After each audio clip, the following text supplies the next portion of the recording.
Hi everybody, today we are going to cover the chapter of research design and research method in the subject of research methodology. I am Rosziati Ibrahim from the Faculty of Computer Science and Information Technology. So for this particular topic, we are going to cover few topic and subtopic.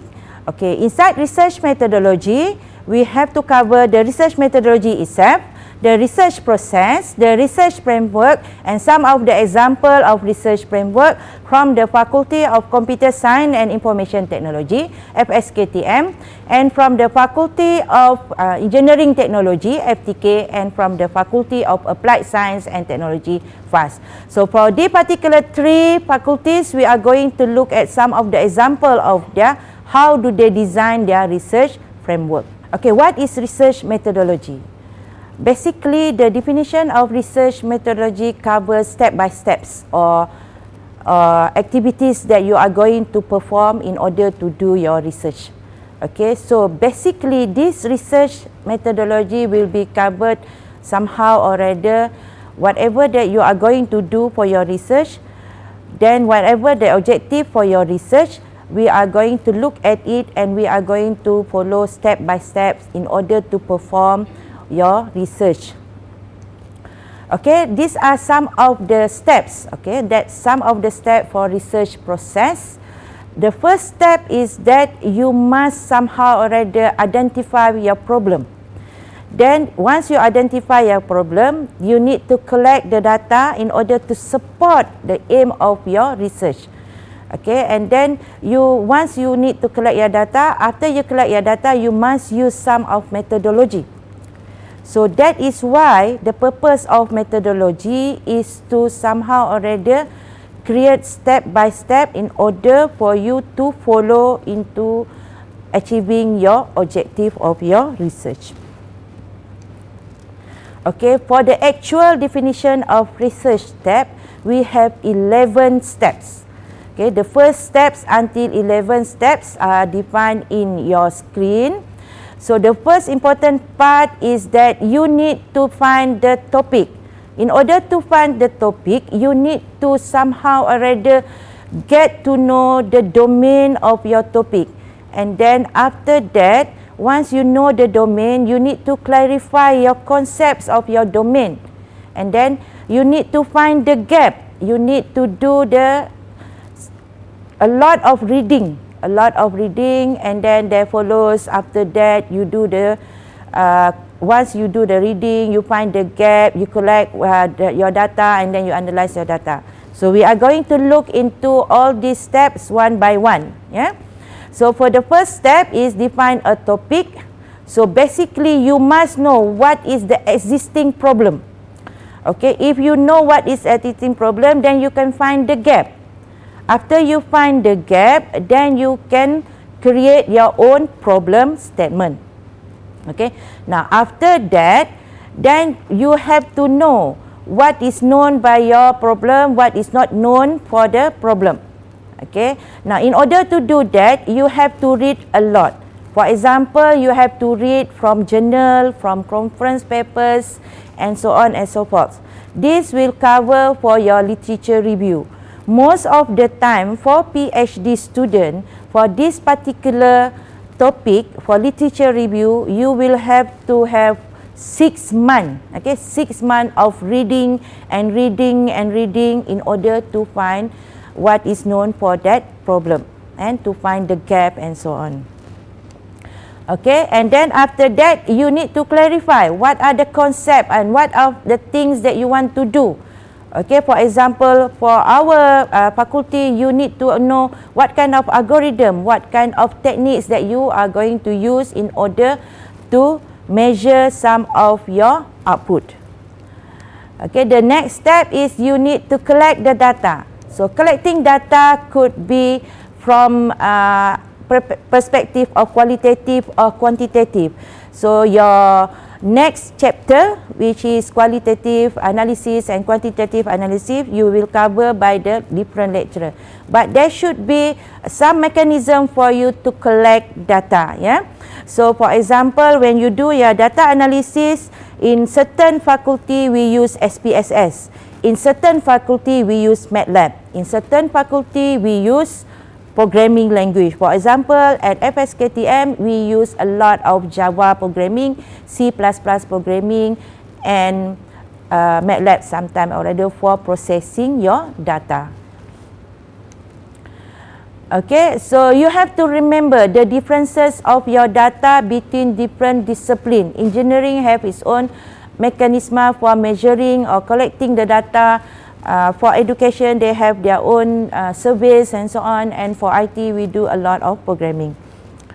So another step is how to somehow or other implement or design your instruments. Again, instrument can be qualitative. If it is qualitative or quantitative, you do the survey. You design your instrument by means of questionnaire. But once you design your instrument by means of questionnaire, then you can do a lot of questions regarding your survey and collect your data, and then you do your analysis. Okay, so basically for qualitative analysis, it will be covered in chapter 6, and then quantitative analysis will be covered in chapter 5. Okay, and then the step 6 is sampling. Sampling, it means how you are going to do, what you are going to do, and who are the user, who are the target users, who are if you are going to use the surveys, you can use the websites and so on and so forth. Okay, and then step 7, you need to somehow or rather consider the purpose, the value, and the ethic. Ethic especially, you have to consider if you are adopting other people's method, you are adopting other people algorithms or procedures and so on, then you need to cite properly. If you don't cite properly, then they will detect it and there should be a plagiarism punishment for your research. So be very careful regarding ethics of your study within this step. Yeah.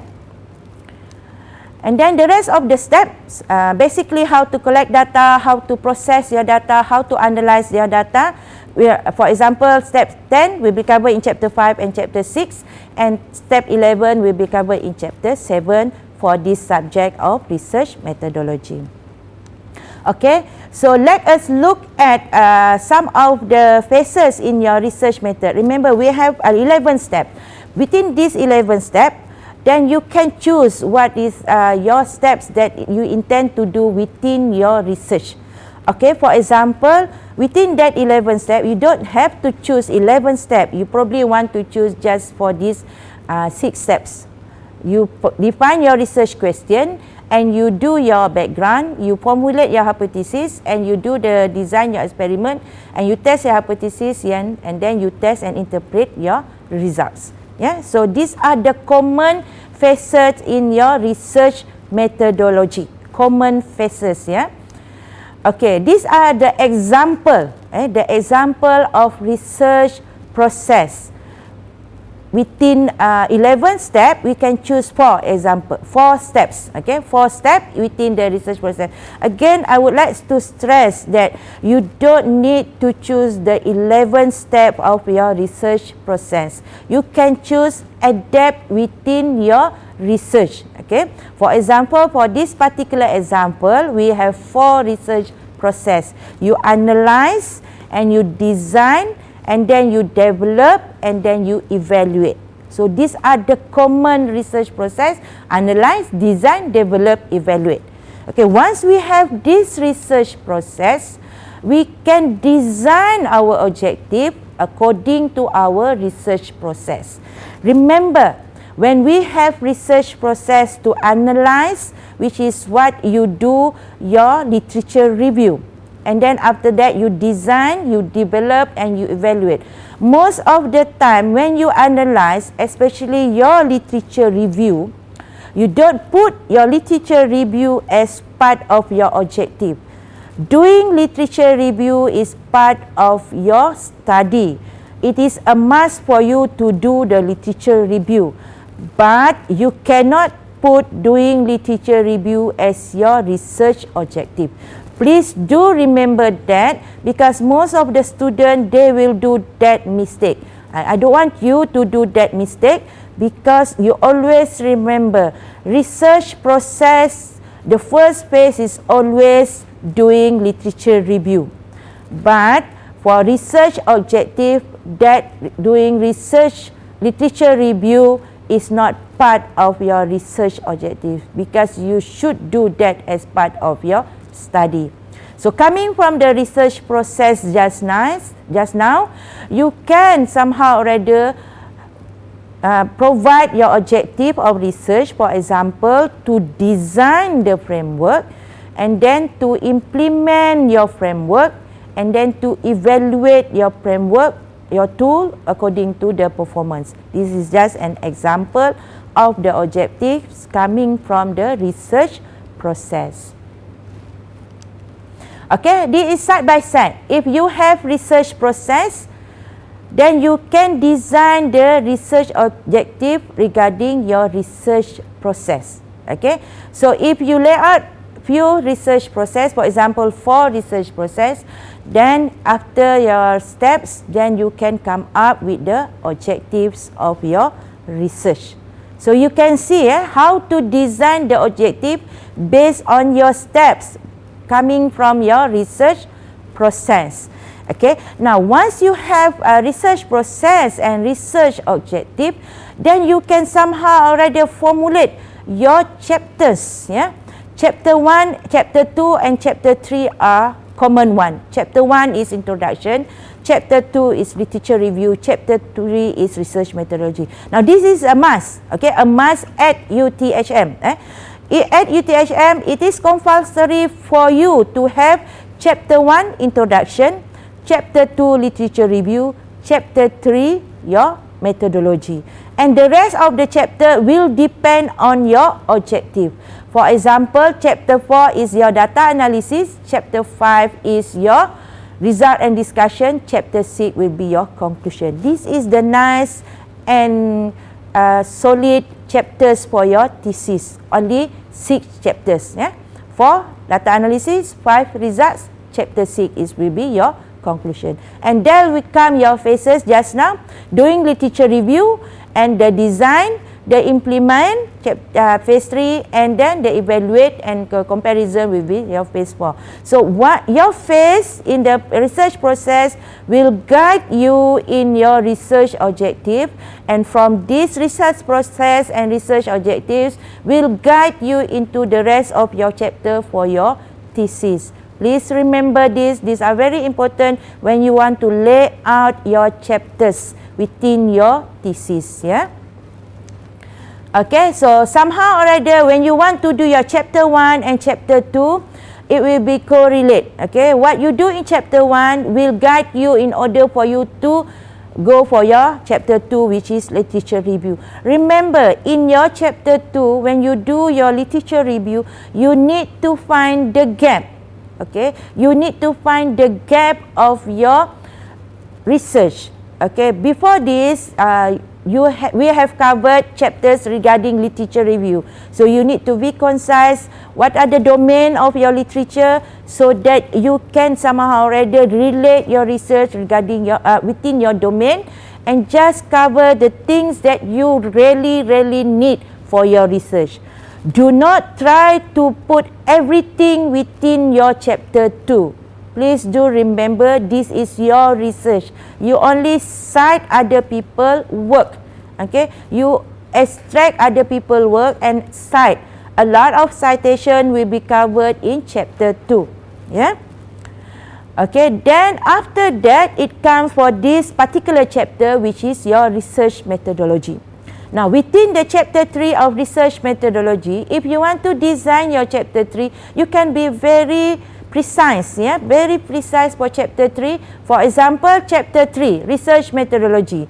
Then you do introduction, then you do research process, then you do research framework, and then summary. And that's it. Chapter 3, just simple, short, but it covers everything regarding your research methodology, which is this chapter. And then this is just example, another example, how your research process, your step, okay, remember research process, People call it phases or steps. They are all the same. Either you call phases or you call steps. They are all the same. Do not confuse yourself.